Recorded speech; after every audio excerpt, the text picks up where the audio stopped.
Superhumanize. Accelerated evolution.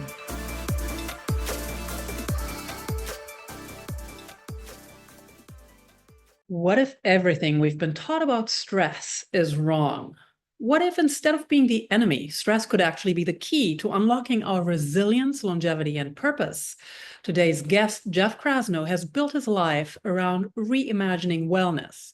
As the co-founder of Commune, he's created a global platform for transformational learning. He's also the visionary co-founder behind Luminescence, an event that's redefining women's health and longevity, and one I had the pleasure of experiencing firsthand.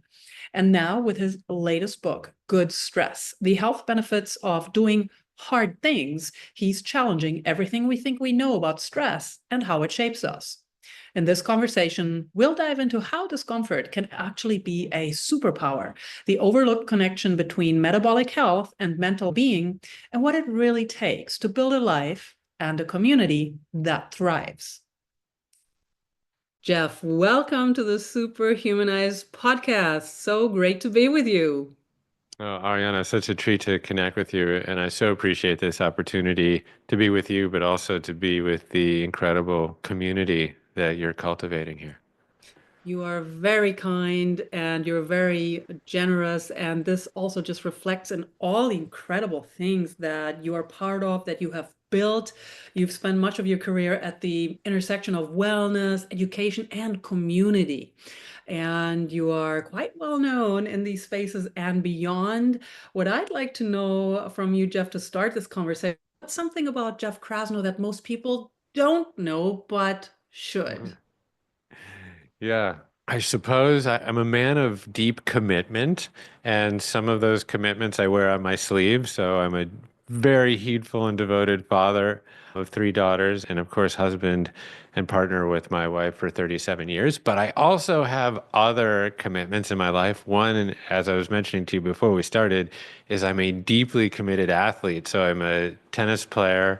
I played a little bit in college on a very good team. I was at the very end of the bench on that team, but I have committed myself to playing some significant competitive tennis these days, and have gotten myself into the physical condition where I think that I'm 27, even though I'm 54. So that's one thing, and then I suppose the other one is that about 8 years ago, I embarked on teaching myself how to play piano, and I'm a very amateur jazz pianist, but it is a hobby that I love and that I get a lot of gratification and joy out of, but I rarely publicly display it. So there you go. Thank you for sharing this, Jeff. And I love this starting new things or reconnecting with things that we may have been immersed in earlier in life and not letting numbers, chronological age, dictate what we do or what we don't do. And as we know, especially in the health and wellness community, chronological age is not biological age. And I think you are not 57 years old, but much younger. You thinking that you are 27 years old has a lot to do also with you feeling and performing in a way that is not tied to your chronological age. And I love this way of going about life. That resonates deeply with me. And I'd like to tie this also to your book, Good Stress, where you challenge the idea that all stress is bad. So I could imagine that immersing yourself into new experiences and practices like playing the piano or reconnecting with things you used to do when you were chronologically younger, that's also a form of good stress, right? Because it's challenging. Would that be a correct assumption? Yeah, that's a really insightful point there. For decades, we were essentially taught that our brain stops growing at age 25, and then it experiences a slow cognitive decline over the rest of our lives. But we've learned through the emerging field of study like neuroplasticity, for example, is that no, our brains continue to grow new synaptic connections and new neurons. And there is this possibility and availability to continue to follow your curiosity and grow, even in midlife, if you're willing to confront and embrace a little bit of discomfort. And it's actually in that discomfort, in the mistakes, that you progress. And that is very true with learning a skill like playing piano, or certainly with languages, which I'm sure that you speak many, given your biography. But it's actually in the mistake making when you're learning a new piece on the piano that eventually you will get it right, and that you are rewarded and motivated with a spritz of dopamine that then propels you forward to making new synaptic connections and essentially continuing to learn in later life. The moral of that story is that, yes, learning how to play jazz piano is very difficult, but there are incredible benefits in doing hard things, and confronting obstacles like learning is just one of them. Yes, and of course, the payoff, so to call it, the dopamine hits we get, it's incredible. I think that's probably at least in part why I also enjoy immersing myself in new experiences and also challenges. And with regard to your book, Good Stress, I'm curious, Jeff, was there a personal aha moment that inspired you to write the book? Yeah. Initially, it was spurred on by intellectual curiosity, and then it was actually propelled by physiological necessities. About 5 years ago, I was diagnosed with diabetes, and I had a whole bunch of other presentations prior to that diagnosis. I was suffering from chronic fatigue and brain fog and the inability to concentrate. I was easily distracted. I checked my phone every 2 seconds, but also there were plenty of insults to my vanity, let's just say. I had dad bod, so I was about 60 pounds heavier. My children always reminded me that I had gynecomastia, which is just the clinical term for man boobs. And they loved to tease me about that. But other little weird things, I was growing like little brown skin tags in my armpits, which I later found out was a presentation of insulin resistance and diabetes. Sometimes we see those little brown spots on the back of people's necks. That can be an indication of insulin resistance. I found myself at 49 years old with a chronic disease, with a total hip replacement and a leaky gut. And here I was, the father of 3 teenage girls and a husband. And it was really a wake-up call to begin not only to distill greater wisdom of the people in my universe, many of whom were very accomplished doctors and health experts, but to eventually combine that with a lot of me search and really jump in to my own petri dish and start to adopt protocols that would really turn my life around. And I think what I quite quickly realized is that my life, like the lives of so many other people, had been engineered for comfort and convenience and ease. And it was really that chronic ease that was leading to chronic dis-ease. And really, at every turn, when you examine how we live and our culture, it's it creates evolutionary mismatches with our biology. It essentially hijacks our innate engineering. And yeah, I was suffering from what you could consider just the normal and expected results of my Paleolithic genome, simply trying to cope with the way that I was living. So, once I started to untangle the provenance of why I was so sick, I then got to focus my attention on adopting these protocols that better aligned my lifestyle with how I evolved. And a lot of those I categorize under the general aegis of good stress, but these are just Paleolithic stressors that mimic the way that we evolved. And we evolved as Homo sapiens over hundreds of thousands of years, as hominids before that for millions of years, in relationship to our environment. And that environment was sometimes harsh. There were stretches of calorie paucity. There was exposure to massive fluctuations in temperature. There was exposure to light. There was immersion in nature. There was living communally in tribes. All of these things that essentially we've stripped away, we've denuded from modern society.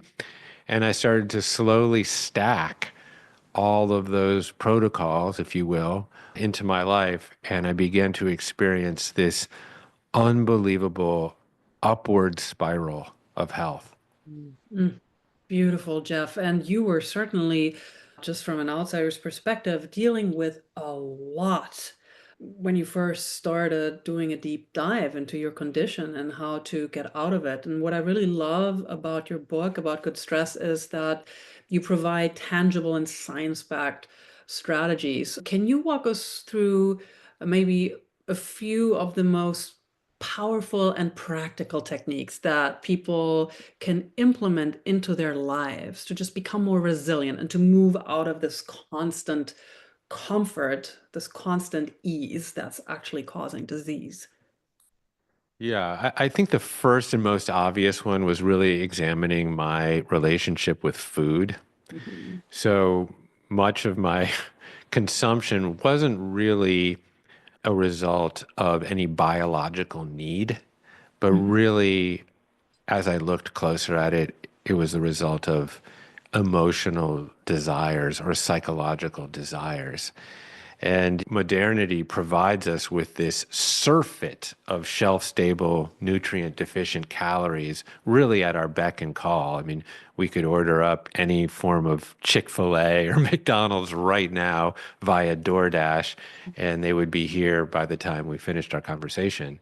So, really, this accessibility of calories allows us to eat to satisfy our feelings of deficiency and discontent. And of course, we are marketed all day that we're not enough. And really, my consumption of food was so much based in not a biological need, but, oh, I was bored. I wasn't feeling good enough. Something wasn't going well at work. Someone insulted me on Instagram. And I could essentially mindlessly wander over to the refrigerator or the pantry and just ephemerally satisfy that need. And if you look at like the obesity rates in the United States, which are 43, 44%, I think they can be largely attributable to the fact that we have created this over availability of calories and a lot of psychological dysregulation. And the combination of those two things is quite deadly. So for me, I started to adopt an intermittent fasting protocol. That was the first protocol that I adopted. And I was, like I said, about 60 pounds heavier. There were a lot of impacts of consolidating the consumption of food into an 8-hour window. I did lose a lot of weight. Now, obviously, just because you consolidate your consumption of food into an 8-hour window doesn't mean that you also restrict calories, because you could eat 20 pints of ice cream in a very short period of time. But generally, when you start to make mindful, conscious choices about consumption, you begin to make other mindful, conscious choices. So I really combined an intermittent fasting protocol with a high fiber, high protein, low carb diet. And for me, because I was suffering from dysregulated blood glucose levels, I immediately saw a result, a very positive result in my blood sugar levels. They started to balance my at that juncture, my fasting blood glucose was somewhere between 125 and 135 milligrams per deciliter. So on the very, very highest end of prediabetes, lowest end of diabetes. And after a couple months, I brought that down significantly into the maybe 90, 95 milligrams per deciliter range. Still a little high, but much, much better just through the combination of intermittent fasting and what sometimes I call a ketotarian diet, this low carb, high fiber, vegetable forward diet, but also getting good protein. So that was the first one. And then where I really saw the accelerating results is when I stacked those protocols with a cold water therapy and ice plunging protocol, and in a very particular cadence. I'll take you through the underlying mechanism of it, and it begins to actually make a tremendous amount of sense when you begin to understand what's happening with your physiology. Because I was on an intermittent fasting protocol, and because I was eating low carb diet, my blood sugar in the late morning before I would break my fast would be very low. So there would not be a lot of serum glucose around. Before I put the first bite of food in my mouth, I would get into a plunge of very cold water. And I hate the cold. This was part of my good stress protocol, right? Leaning into discomfort.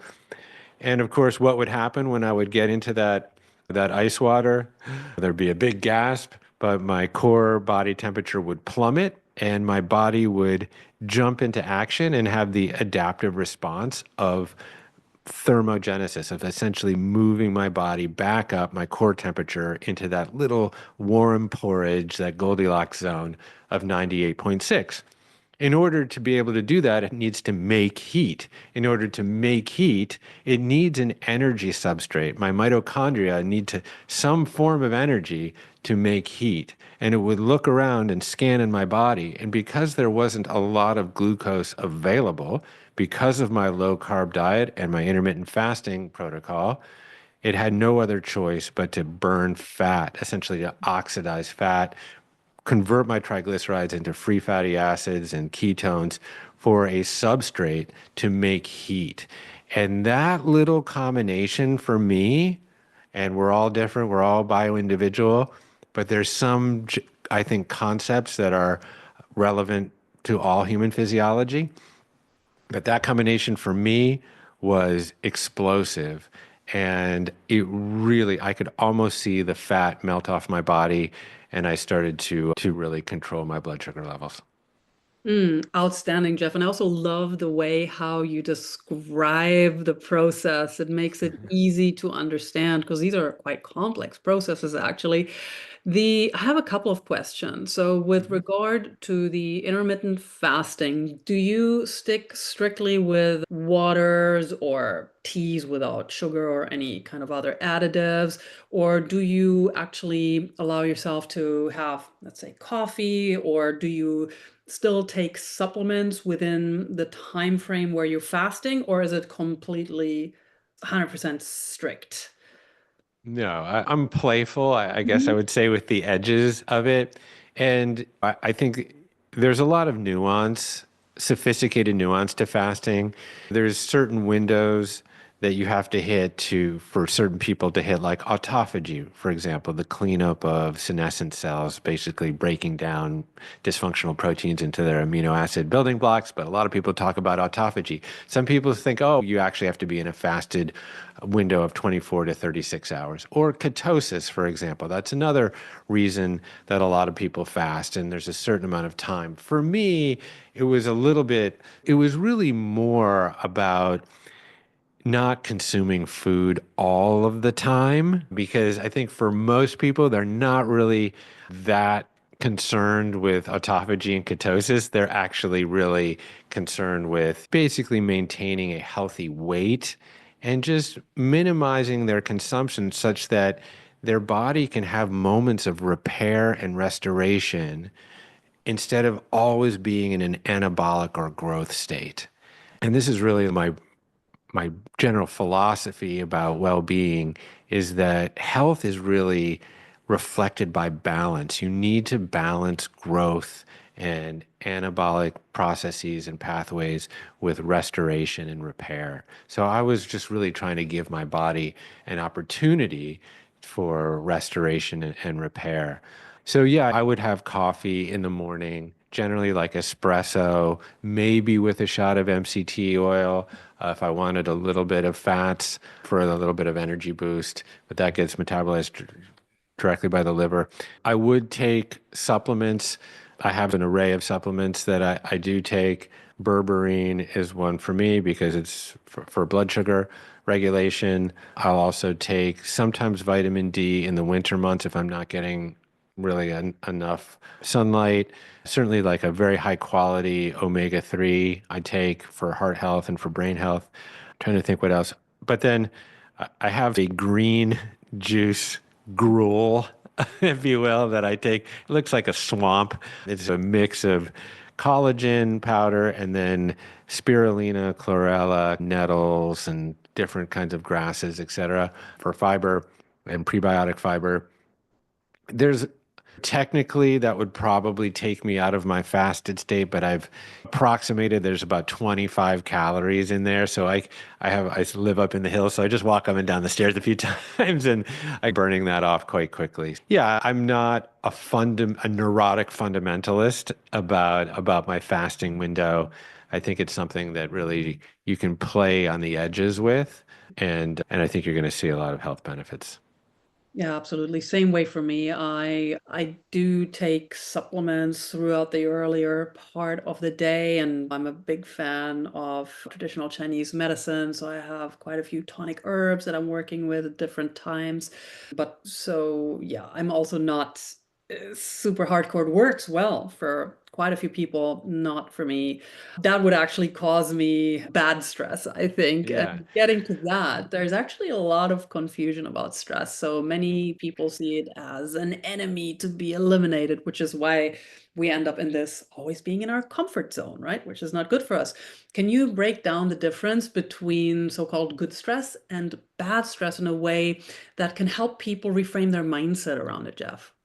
Yeah, I feel like I'm the PR agent for stress because justifiably many people associate stress with a negative condition. And that's really because modern stress is chronic in nature. So it never goes away. And when stress never goes away, it creates imbalances in the human organism. And imbalances are really the source of all disease, whether that's cardiovascular disease or neurodegenerative diseases or metabolic diseases, et cetera. I'll ground the difference maybe in an example. So I live here up in the hills, pretty close to you, and I will go walking on the trails here in the Santa Monica Mountains quite often. And from time to time, I'll run into a rattlesnake on the path, and I will have a absolutely adaptive involuntary response to that experience. What will happen? My heart rate will start to, and my respiratory rate will start to increase. My liver will secrete excess glucose to go to my extremities because I want to fight or flee. My pupils might dilate. The aperture of my attention will get very tight, and I'll become self-obsessed and distrustful of the world around me. And that is totally adaptive because that serves my biological imperative to survive. This was engineered ancestrally in the human genome for very good reasons. And then what happens? The snake sits there for a second, realizes that I will not be on his menu, and slithers off into the tall grasses. And what happens? My body then returns to homeostasis, to balance. My heart rate and respiratory rate decrease. I become more open-minded and creative and trustful of the world around me, and I move back into my parasympathetic state. The problem is, in modern society, for so many people, metaphorically, the rattlesnake never, ever leaves the path. And this is why stress can be so detrimental to health because it's chronic. And many of us are in receipt of kind of fear-based social media information, fear-based 24/7 news, certainly other forms of hardship, work, financial difficulties, relationship difficulties, et cetera, that keep us in a state of chronic stress. But when you untangle the nature of stress itself, what you find is within the human body, we have myriad adaptive responses to self-imposed short-term stress. And like calorie paucity is a great example of one. We evolved in relationship to the fact that winter often resulted in a lot of fallow, that there wasn't a lot of available calories. We might only get 1,000 to 1,200 calories per day during some winter months. we stored a little fat in the late summer and early fall. And that was completely adaptive for our little loincloth to be a little extra tight during those times of year because our body knew that calorie paucity was just around the corner. So you had abundance balanced with a little bit of scarcity. And that scarcity kept us lean, but it also activated all of these other pathways in the body that are focused on restoration and longevity. Like AMP kinase is one that people talk about a lot. So that is a repair pathway that's associated with autophagy and with also mitobiogenesis, the creation of new mitochondria. And that sort of exists in opposition to mammalian target of rapamycin, this other pathway, mTOR, which is about anabolic growth, et cetera. So built into our experience of being alive on the savanna and the Serengeti, which represents 99.9% of the way that we lived, was these checks and balances, were these stressors that were hormetic, that conferred a physiological or psychological benefit. And there's so many of them. The exposure to hot temperatures that we used to be subjected to, our body has an adaptive response to that. It's called perspiration. It's called sweating. We know that our body can cool itself down and move ourselves back again into that Goldilocks zone. But we also now are discovering that there's all sorts of other benefits to getting very hot. We start to produce these proteins known as BDNF, so brain-derived neurotrophic factor, that leads to the growth of new neurons and the maintenance of synaptic connections. We produce heat shock proteins that maintain the three-dimensional shape of other proteins such that they remain functional. So there's, and of course, all the detox functions of getting hot. So when we eliminate all of that and we just live in our thermostat controlled 72-degree environments, we make very poor use of our hard wrought evolutionary advantages and we become resilient. And so this is why now we really have to examine our lives and self-impose these stressors that used to just become a regular compulsory part of being alive. Yes, Jeff. And I love what you said about being I think you said the publicist for stress. Yeah. And it's so many of us don't even realize that we're lacking this good stress in our lives because we're not even taught this. And of course, conventional medicine is having a tough time catching up to what in ancient healing traditions they've already taught for thousands or hundreds of years, what now the biohacking movement also is bringing forth, whether it's with this ancient knowledge and practices or modern science. So I think what you discuss in your book is so profoundly important, and it's helpful for people to really be, experience the optimal expression of themselves walking on this beautiful planet and not constantly in fight or flight or limited by things that are unnecessary and also reversible. Like you yourself are a prime example for having tackled and reversed some really serious issues affecting your health.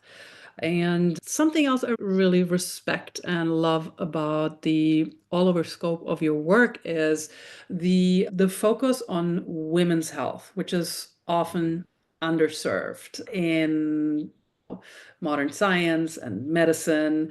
If we look at how studies used to be based on the male body for so long, and this day they don't really like doing studies on women because there's so many variables, right? Are they menopausal, perimenopausal, not menopausal, what part of their cycle they're in? And that's a bigger topic. But what I'm leading into is that you co-founded Luminescence, which is an incredible event that I had the pleasure of attending just, I think, a couple of weeks ago here in Beverly Hills. And you brought together some really amazing speakers, including your wife, who led through the event. And it felt the focus on women's health, wellness, and longevity. And it felt like an experience that was much bigger than just a summit. It was almost a movement. So I'd like to know from you, Jeff, what's the long-term vision for Luminescence and where do you see it going next? Yeah, thank you so much for asking. This is something that I'm so passionate about in my personal and professional life. So I have three daughters and my wife and four chickens. And I live within what I sometimes lovingly call my estrogen footprint. And I'm very committed to creating a world that really supports their health and well-being.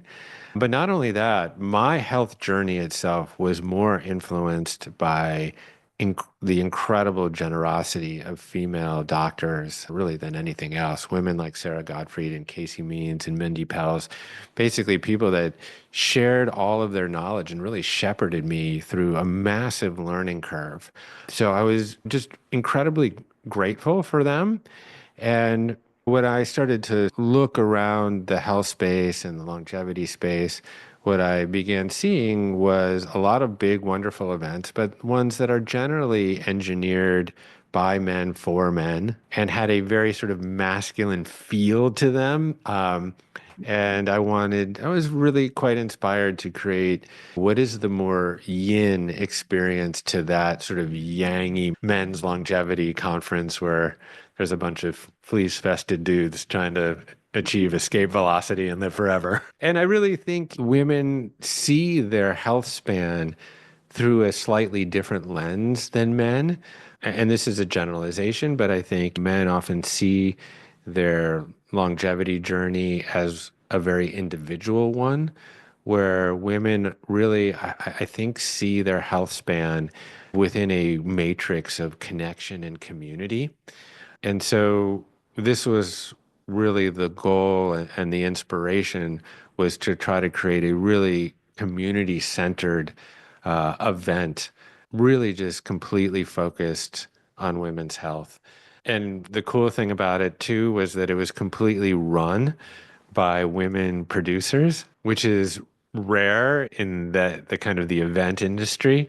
So yeah, we did this first one in Los Angeles earlier this year in February, and I have, yeah, a dream that this, you know, community educational immersive experience will land in other cities around the world, and that's what I'm working on. And in many ways, it's honestly a tribute to my wife, who has been just my partner for 37 years and has really shepherded me through some failures and dark times. And to be able to provide her with a platform is pretty much the least I could do. Oh, that is so beautiful. And I love what I am gathering about your wife and yours relationship, just eye level and uplifting each other and supporting each other's growth. That's wonderful. Mm. That's yeah, really beautiful and resonates with me too. From your perspective and what you have experienced also with your wife and being so deeply invested in health and wellness from a very holistic aspect, Jeff, what do you think the mainstream still isn't getting right when it comes to women's longevity and vitality?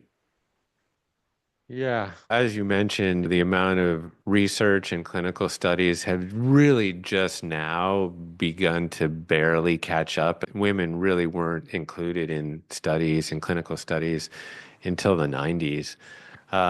So it's not even, but it's not just research, it's also practice. So many of the recommended dosages for whether they're pharmaceutical drugs or other forms of protocols are really geared toward male physiology. And then you look at the panoply of diseases that have gone basically unstudied. There tend to be the diseases that are most deeply impact women, particularly around autoimmune diseases, many of which, women develop at a rate of 4 to 5 times men. Look at like obstetrics, for example, which really remains in some corners of the world really in the dark ages, candidly. So there is so much work to do. in terms of being able to level the playing field, both in research and in practice for women and their health. So I think that's a big part of the mission. I think there's another kind of element of it, which is being able to elevate women's voices and create a network or help to create a network among women where they propel each other forward. And if you look inside of Podcastistan or whatever you want to call it, there's a lot of men who dominate the information ecosystem, and they tend to really be more than happy to lend each other their platforms. And oftentimes these are chest thumping, shoot from the hip men. And It's that's their fine. target. Yeah, I won't mention any names here, but I think we know who they Mm. are. It's like that kind of toxic masculinity that seems to characterize this moment in history. And I really envision a world where women have the healthier version of that, where there is the female Joe Rogan, for example, and 12 other of them. I think Mel Robbins, for example, is a great example. She's broken through to the other side right now, which is great. But I think that there should be many women who have very elevated voices who can help each other amplify each other's voices. And yeah, if I can play a small part in that, I'd be very happy too. I love this, Jeff, and I could not agree more with everything you've said. About 2.5 years ago, I co-founded a women's community. It's called Ma Circle with my dear friend Luba Viti. A shout out to her here. And we're very focused on empowerment, wellness, and also connection. And one thing that we've seen over and over in these past years that the resilience a lot of the women who are part of the community build, it often comes directly from the strength of the community and this experience of being in community and being held and being uplifted. And whether you have a reason to celebrate something, because quite a few women still are not comfortable with celebrating themselves and their achievements, or whether you're going through something and really feel like you're rock bottom, to be in a space where without judgment you're just held, and where you also amplify each other, your missions, and whether this is professional or in private. So what you said resonates deeply with me, Jeff. And there's something else in the eclectic catalog of all the beautiful offerings you put forth into this world. You have built Commune, which is a global learning platform where you're featuring some of the leading voices in wellness in the world.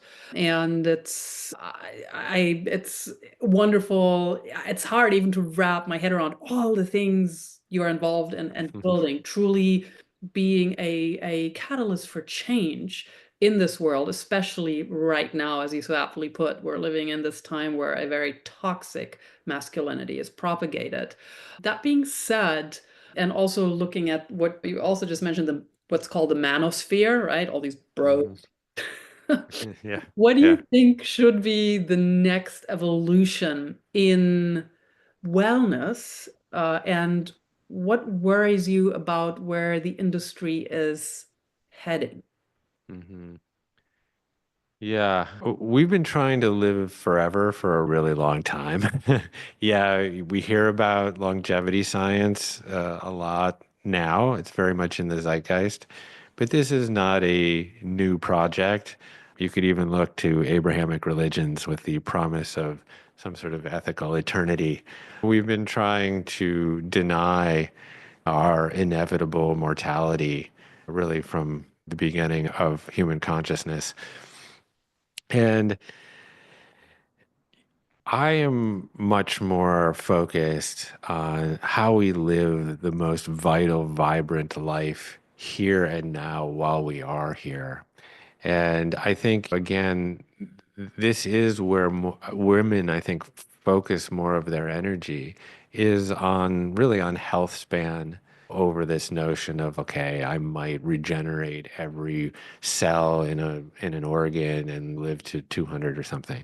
I think when I look at the greatest challenges facing the world in terms of health, I look at this chronic disease epidemic, and really the most disturbing part of it is this distension of morbidity, where the last 20 years of human existence is limping through life with nursing multiple chronic diseases, generally with a cocktail of pharmaceutical drugs that only address the symptoms of those diseases and never root cause.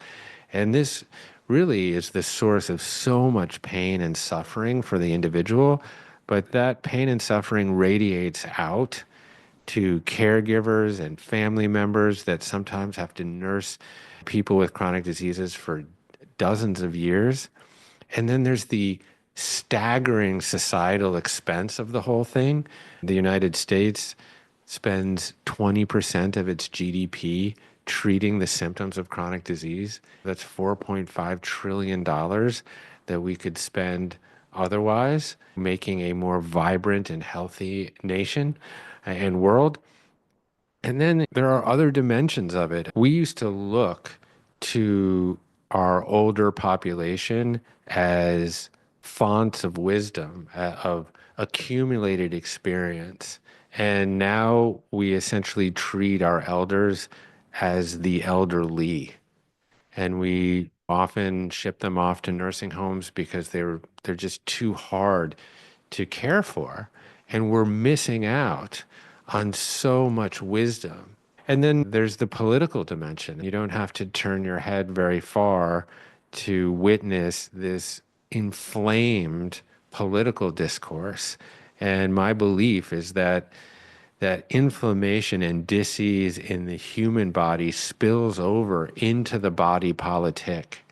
Yes. And it's, if you wake up and you have multiple chronic diseases and you can't afford your insulin and your statins and you're working 2 part-time minimum wage jobs, minimum wage, by the way, in this country is $7.25. If that is your reality and the only place that you can buy your food is 7-Eleven, you're probably really pissed off and you're not going to make the best decisions. You're going to make fear-based decisions, and that weaponization of your pathologies and your loneliness and your fentanyl-ridden towns, that is what is leading to this kind of disintegration of political discourse. So I think that these things are all connected.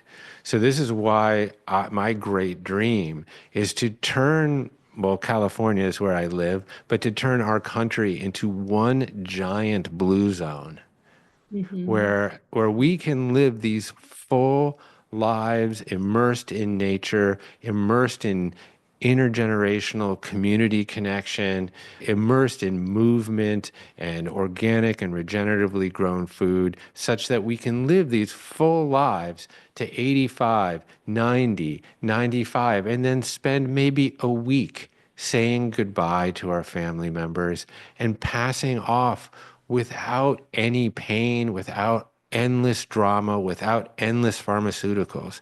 That is, I think, a dream that we can all coalesce around. Yes, amen, Jeff. Everything you said. And oh gosh, this will be hopefully part of a longer conversation outside of this podcast. But this is exactly why also all the initiatives and companies in the health and wellness sphere of my husband's and mine. One company that we research, develop, manufacture supplements together with our partner, an amazing biochemist. Another company that's Spray Labs. Another company we focus on extending health span and lifespan. That's Gateway Sciences. We have a brick and mortar arm that's a clinic, Gateway Clinics, where we offer all kinds of therapies for mental health as well as physical health.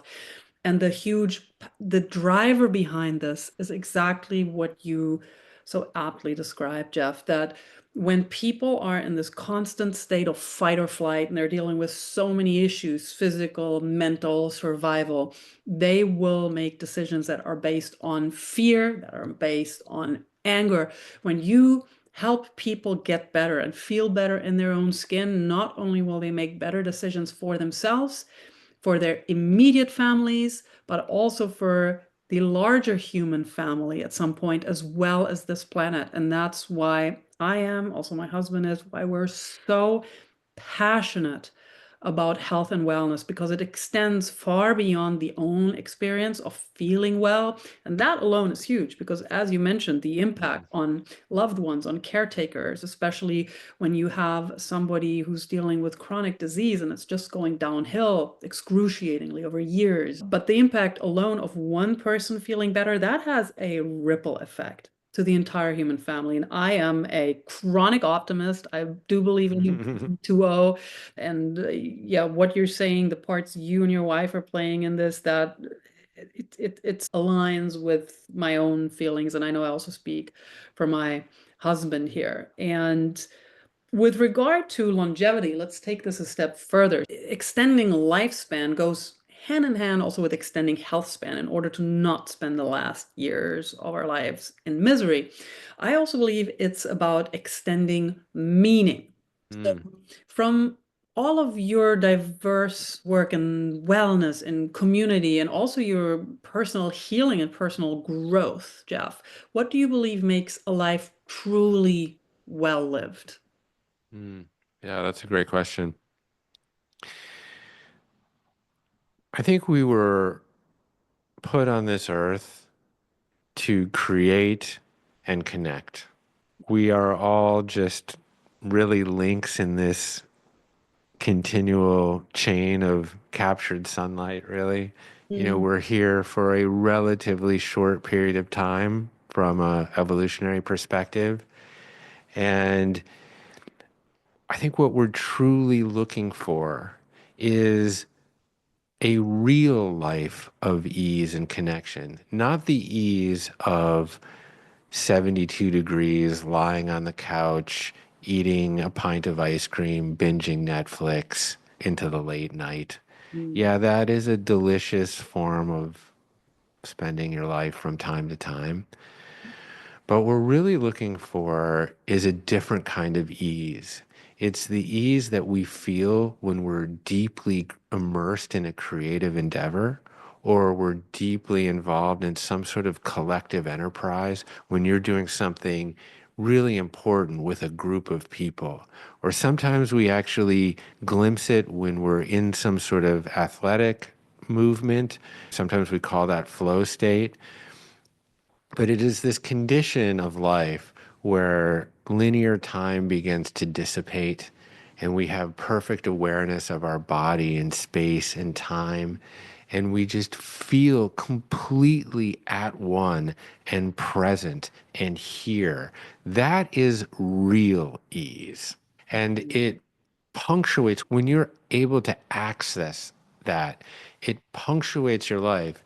And in the most marvelous, wonderful ways that you begin to show up in situations with greater munificence and generosity. You're able to experience joy for someone else's joy. You're able to identify someone else's suffering as your own. You're able to bring loving kindness into the world around you. You bring your full passionate self to every moment without attachment to result. You stop assigning advantage or disadvantage to every particular situation. This is like the true life of flow and ease that we're looking for. And for me, that's real meaning. That's real purpose. It's not chasing some sort of glittery object that sits there on the horizon and then you finally get it and then you cut the ribbon off that box and then you're like, okay, and then there's another glittering object over there. That is what we think of as the hedonic treadmill. I think a real life of purpose and meaning is being able to access your full passionate self and be completely present to the moment and to each other, the way I am honestly with you at this very moment. And this is, of course, the lesson of very many mystics and sages and gurus is being able to access that present moment. And it's there, it is available for us, but sometimes we actually have to push the edges of our discomfort to get there. Mm. Yes. Oh, beautiful, Jeff. Thank you. Thank you for this. These are incredible actually also closing words. I have kept a gentle eye on the clock because I do know you have a tennis match coming up. Mhm. I could converse with you for hours. I am so grateful for this connection and certainly hope this conversation will have a follow-up. So grateful for your time, Jeff. For people who'd like to learn more about you and also connect with you, how can they do so? Yeah, Ariana, first of all, I just want to thank you. You're a wonderful, insightful listener and interviewer, and I deeply appreciate all the work that you're doing and this opportunity to connect with you and your community. Yeah, I wrote a book. I'm not a great self-promoter, to be honest with you, but I do. I love to write, and if people are inclined to support my work, they can go to goodstress.com and purchase my book, Good Stress. And if they do so there, there's all sorts of extra bonus video goodies from all of all the people that really I admire the most, all of my great doctor friends. And then, yeah, I run a platform called Commune, which is really the repository of all of the wisdom that I've been able to just barely distill. And that's at onecommune.com. And yeah, people can get really like a lifetime of learning there. Wonderful. Thank you so much for this. I'll make sure to have all of this also put into the show notes. Jeff, so much gratitude for you. Really wonderful conversing with you. Yeah, to be continued, I hope. Indeed.